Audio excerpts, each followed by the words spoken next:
अखंड मंथन के सभी दर्शकों को नमस्कार। मैं हूं शेखर त्रिपाठी और आप देख रहे हैं हमारा यूट्यूब चैनल अखंड मंथन। भविष्यवाणी एक्सप्रेस आज आपको एक ऐसे भविष्य की यात्रा पर ले जा रही है जिसमें एक धर्म ग्रंथ में 327 वर्ष तक लगातार युद्ध और रक्तपात चलने की भविष्यवाणी बहुत पहले ही कर दी गई थी। जी हाँ, हम बात कर रहे हैं बाइबिल में की गई उस भविष्यवाणी की जिसके लक्षण अब वर्तमान समय में स्पष्ट दृष्टिगोचर हो रहे हैं। और बाइबिल के अनुसार ये बताया गया है कि एक समय ऐसा आएगा जबकि एंटी क्राइस्ट का आगमन हो जाएगा और एंटी क्राइस्ट के आगमन के साथ ही युद्ध का एक ऐसा भयावह दौर आरंभ होगा जो कि लगातार 327 वर्षों तक चलता रहेगा। तो इसके आधार पर जो एंटी क्राइस्ट की जो भविष्यवाणी बाइबल में दी गई है, जिसके आने की संभावना अब विशेष रूप से वर्तमान समय में दिखाई दे रही है। और अगर बाइबल के विशेष रूप से न्यू टेस्टामेंट की पुस्तक रिवेलेशन यानी प्रकाशित वाक्य और नोस्ट्राडामस की भविष्यवाणी को अगर गंभीरता से देखा जाए तो इसमें भी यही बात बताई गई है कि अगर एंटी क्राइस्ट का शासन आता है तो फिर ये पूरे संसार में 327 वर्षों तक युद्ध और रक्तपात का एक ऐसा सिलसिला शुरू होगा जो कि जल्दी थमने वाला नहीं है। वैसे नोस्ट्राडामस ने अपनी पुस्तक लेस प्रोफेसीज में शताब्दी यानी सेंचुरीज के रूप में जो भविष्यवाणियाँ लिखी थी उसमें कई पंक्तियाँ प्रतीकात्मक रूप से कवितामय शैली के रूप में आने वाले समय में घटने वाली घटनाओं का संकेत दे रही हैं। और इसी संदर्भ में 327 वर्षों तक युद्ध और रक्तपात की बात जो है वो भी नोस्ट्राडामस ने लिखी है, जो कि एक लंबे विनाशकारी युग की ओर इशारा कर रहा है। और नोस्ट्राडामस ने भी इस भविष्यवाणी को एंटी क्राइस्ट के आगमन से जोड़ करके देखा है।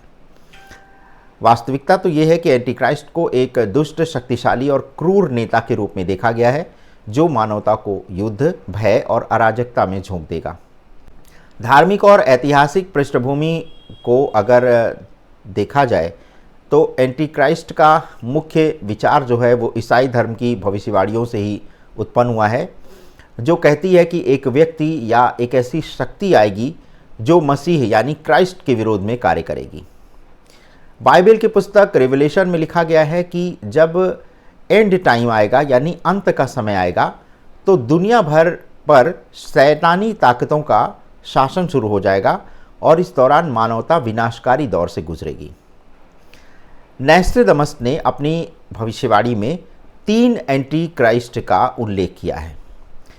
पहले एंटी क्राइस्ट को उन्होंने नेपोलियन बोनापार्ट के रूप में बताया है और हिटलर को दूसरे एंटी क्राइस्ट के रूप में बताया है, जो कि भविष्य का एक ऐसा नेता रहा है जो कि मसीह यानी क्राइस्ट के विरुद्ध उसने काम किया।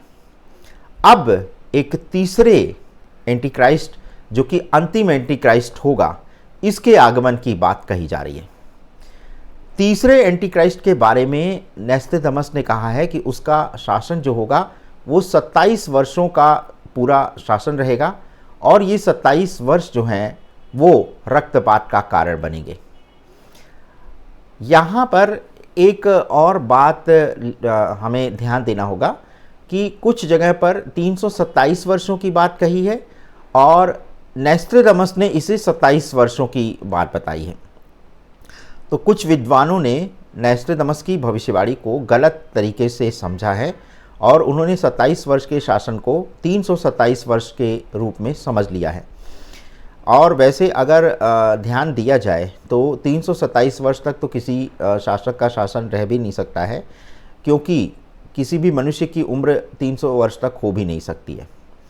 तो 27 वर्ष के शासन की बात हम मान सकते हैं। लेकिन हाँ, अगर इस एंटी क्राइस्ट के शासन के बाद के समय को देखें तो हो सकता है कि ये जो संघर्ष है ये लंबे समय तक चल सकता है। लेकिन अगर इसको तार्किक दृष्टिकोण से देखें तो 27 वर्ष के शासन के बारे में बताया गया है और ये जो तीसरा एंटी क्राइस्ट होगा इसका शासन जो है वो 27 वर्षों का होगा, जो कि मानवता को एक विभीषिका में झोंक देगा।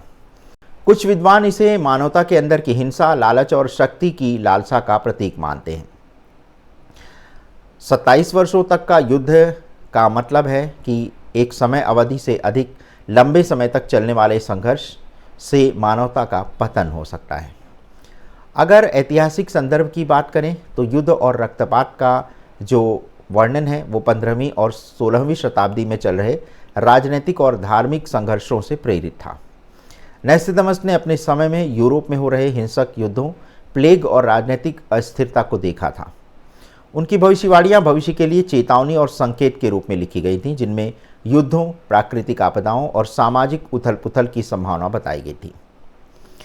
अब एंटीक्राइस्ट की पहचान को लेकर के कई सारे दावे किए जा रहे हैं।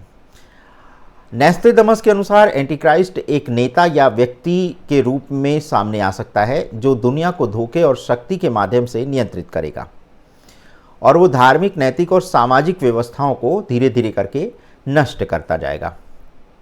कुछ लोग एंटीक्राइस्ट को नैतिक पतन या सामाजिक अन्याय के प्रतीक के रूप में भी देखते हैं, और ये युद्ध और रक्तपात केवल भौतिक संघर्ष ही नहीं बल्कि नैतिक और आध्यात्मिक संघर्ष के रूप में भी आपके सामने आ सकता है।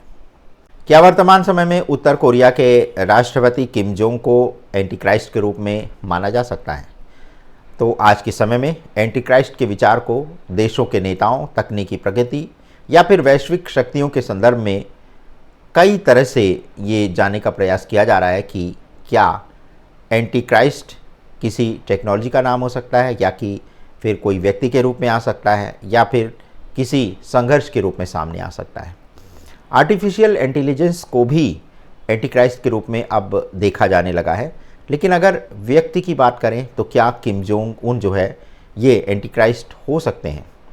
उत्तर कोरिया के नेता किम जोंग, उनका शासन, उनकी निरंकुशता, आक्रामकता और मानवाधिकार उल्लंघनों के लिए कुख्यात है। किम जोंग ने परमाणु हथियारों का परीक्षण कर वैश्विक शांति को चुनौती तो दी ही है, साथ ही उनकी नीतियां और नेतृत्व शैली उन विशेषताओं से मेल खाती है जो एंटीक्राइस्ट की भविष्यवाणी में वर्णित विनाशकारी नेता के रूप में पूरी तरह से सत्य होती हुई दिखाई दे रही है। नोस्ट्राडामस के एंटीक्राइस्ट को पूर्व से उठने वाले शासक के रूप में भी देखा गया है। अगर पूर्व से उठने वाले शासक के रूप में देखा जाए तो ये उत्तर कोरिया की भौगोलिक स्थिति को ध्यान में रखते हुए ये माना जा सकता है कि एंटीक्राइस्ट जो है किम जोंग उन हो सकते हैं। बाइबल की एंटीक्राइस्ट अवधारणा में एक ऐसा नेता शामिल है जो शक्तिशाली, क्रूर और व्यापक विनाश का कारण बनता है। किम जोंग उन के शासन की शैली और अंतर्राष्ट्रीय स्तर पर उनके रवैये को कुछ लोग इस श्रेणी में रख सकते हैं, लेकिन ये भी ध्यान रखना आवश्यक है कि एंटीक्राइस्ट केवल एक व्यक्ति नहीं हो सकता है, ये एक विचार का अवधारणा भी हो सकता है जो सत्ता, लालच और नैतिक पतन का प्रतीक बन सकता है। एंटीक्राइस्ट को किसी एक ऐसी शक्ति या संगठन के रूप में भी देखा जा सकता है जो दुनिया को अनैतिकता और अराजकता की आग में झोंक दे। आर्टिफिशियल इंटेलिजेंस और एंटीक्राइस्ट का जो संबंध है, चलिए उस पर भी आपको बताते हैं। कुछ विचारकों का मानना है कि आर्टिफिशियल इंटेलिजेंस या ऐसी तकनीकें जो नैतिकता और मानवीय मूल्यों को हानि पहुंचा सकती हैं, वो भी एंटीक्राइस्ट की भूमिका निभा सकती हैं। यदि आर्टिफिशियल इंटेलिजेंस का उपयोग सैन्य उद्देश्यों, नागरिकों की निगरानी या मानवता के खिलाफ दमनकारी तरीकों के लिए किया जाएगा तो इसे आधुनिक एंटीक्राइस्ट के रूप में देखा जा सकता है। अब कुछ लोग जो है वो व्लादिमीर पुतिन को भी एंटीक्राइस्ट के रूप में देख रहे हैं।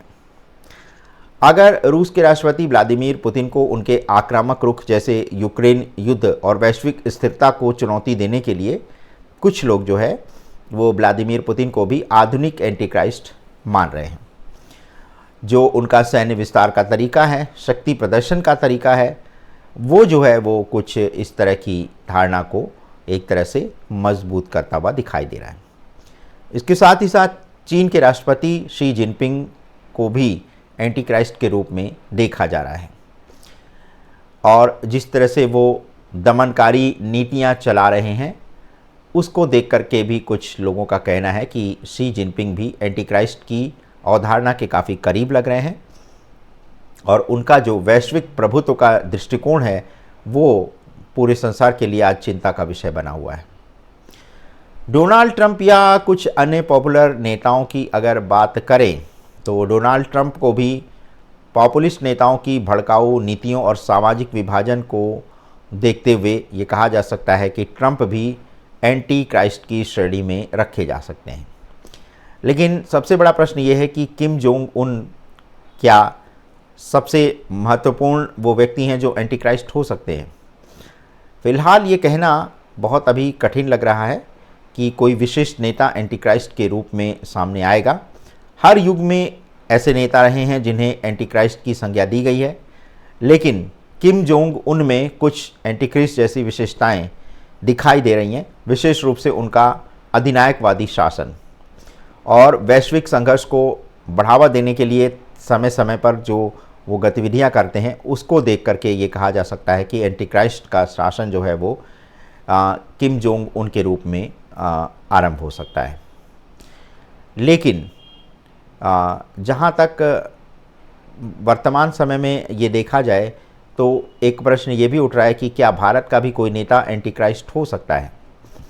तो एंटी क्राइस्ट के रूप में किसी मुस्लिम नेता का नाम सामने आ सकता है। हालांकि हम उनके नाम का उल्लेख नहीं कर सकते हैं, लेकिन भारत के कुछ मुस्लिम नेता भी एंटी क्राइस्ट के रूप में सामने आ सकते हैं। और अगर ऐसा कोई नेता, ऐसा कोई मुस्लिम नेता उभरता है और वो जो है वो भारत का रहता है, तो ये भी एक बड़ी चुनौती आने वाले समय में हो सकती है। तो भारतीय नेताओं की अगर बात की जाए तो भारतीय नेताओं में कुछ मुस्लिम नेता ऐसे हैं, या कोई पाकिस्तान का नेता भी एंटी क्राइस्ट के रूप में भी सामने आ सकता है, जिसमें अभी जो है पाकिस्तानी सेना का जो जनरल है आसिम मुनीर, उसे भी एंटी क्राइस्ट की श्रेणी में रखा जा सकता है, क्योंकि पाकिस्तान जो है वो एक आतंकवाद की फैक्ट्री है। और ये कहा गया है कि जो पाकिस्तान का जन्म ही पूरे संसार में आतंकवाद फैलाने के लिए हुआ है। और अभी जो भारत और पाकिस्तान के बीच जो तनाव उभरा है उसमें भी पाकिस्तान की बड़ी भूमिका रही है, और वहाँ के जो जो वहाँ के सेना प्रमुख हैं आसिम मुनीर, उनकी भूमिका बहुत बड़ी देखी जा रही है। तो हो सकता है कि आसिम मुनीर भी एंटी क्राइस्ट के रूप में सामने आ जाए, जो कि भारत और पाकिस्तान से सम्मिलित रूप से एक प्रतीक के रूप में देखा जा सकता है। और हो सकता है कि भारत से भी कोई नेता, मुस्लिम नेता जो है एंटी क्राइस्ट के रूप में उभरे।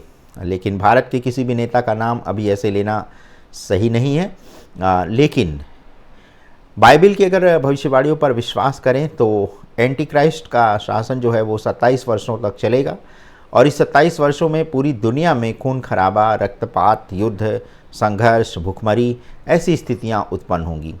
और इसी के बाद ईसाई धर्म में ये कहा गया है कि प्रभु यीशु मसीह जो है वो पुनः जो है वो संसार में अवतार ले सकते हैं, और वो जो है वो भक्तों पर अपने कृपा कर सकते हैं। भक्तों की सुरक्षा के लिए हो सकता है कि वो सामने आ जाएं। लेकिन ऐसा तभी होगा जबकि एंटी क्राइस्ट का शासन आरंभ हो चुका होगा।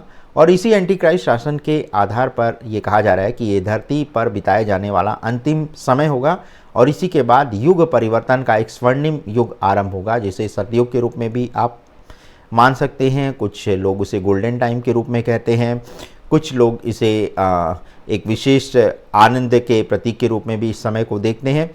तो इसके लिए तो आपको समय की प्रतीक्षा करनी होगी। लेकिन अगर बाइबल की भविष्यवाणी पर विश्वास करें तो वर्तमान समय में जो संसार भर में युद्ध की परिस्थितियां देखने को मिल रही हैं वो किसी एंटी क्राइस्ट के आने का संकेत दे रही हैं। और इस एंटी क्राइस्ट के रूप में मोहम्मद बिन सलमान का भी नाम सामने आ रहा है, जो सऊदी अरब से संबंधित हैं। तो हो सकता है कि वो भी जो है एंटी क्राइस्ट के रूप में सामने आ जाए। तो दर्शकों, ये था हमारा बाइबल से भविष्यवाणी का वो पहलू, जिसमें बाइबल में जो एंटी क्राइस्ट के शासन की बात कही है, अंतिम समय की जो बात कही गई है, उस पर हमारा ये विश्लेषण। और नोस्ट्राडामस ने भी इसी बात को कहा था, और उन्होंने एक प्रतीक के रूप में 327 वर्ष लिखा था, जिसको कुछ लोग जो है वो 327 वर्ष के रूप में संघर्ष को देख रहे हैं, जो कि कहीं से सही नहीं है। 27 वर्ष का शासन ज़्यादा तार्किक रूप से सही लगता है तो 27 वर्ष का ये शासनकाल एंटी क्राइस्ट का हो सकता है, जो दुनिया पर कहर बरपा सकता है। तो आज की भविष्यवाणी एक्सप्रेस में आज बस इतना ही। यदि आपको भी इस तरह का कंटेंट देखना अच्छा लगता है तो आप लाइक, शेयर और सब्सक्राइब करना मत भूलिएगा। यदि आपके पास कोई ऐसी भविष्य से जुड़ी जानकारी है जो आप हमारे साथ साझा करना चाहते हैं तो उसके लिए भी आप हमारे व्हाट्सएप नंबर 7905414965 पर हमसे संपर्क कर सकते हैं। अपने दर्शकों को सूचित करते हुए हमें ये खेद हो रहा है कि सुरक्षा की दृष्टि से अब हम फ़ोन पर आपके सीधे फ़ोन नहीं उठा पाएंगे, और उसका कारण ये रहा है कि कुछ नुकसान पहुंचाने का प्रयास अखंड मंथन को हुआ है। तो इस तरह की जो कोशिश है, इसको देखते हुए, सुरक्षा की दृष्टि से देखते हुए, हम अब दर्शकों के सीधे फ़ोन नहीं उठा पाएंगे। आप अपने संदेश हमें व्हाट्सएप पे दें और व्हाट्सएप के ही माध्यम से हम आपको आपके प्रश्नों का उत्तर दे देंगे। धन्यवाद, नमस्कार।